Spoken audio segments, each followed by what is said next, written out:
ছোট পর্দার রাজা এবার বড় পর্দার ভয়ঙ্কর ভিলেন শাকিব খানের তাণ্ডবে চরিত্রে ফারহান, দর্শকদের চরম চমক।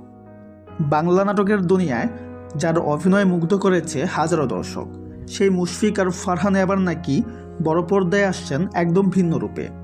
গুঞ্জন উঠেছে শাকিব খানের বহুল প্রতীক্ষিত ছবি তাণ্ডবে ভিলেন চরিত্রে দেখা যেতে পারে এই প্রতিভাবান অভিনেতাকে।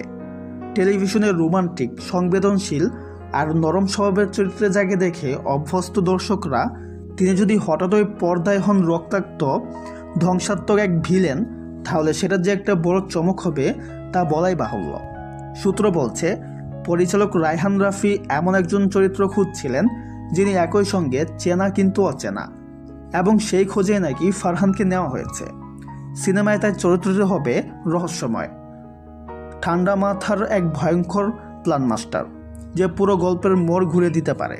তো ভিউয়ার্স, মুশফিক আর ফারহানকে ভিলেন রূপে কে কে দেখতে চান কমেন্টে জানাতে ভুলবেন না। দেখা হচ্ছে পরে কোনো ভিডিওতে। সবাই ভালো থাকবেন, ধন্যবাদ।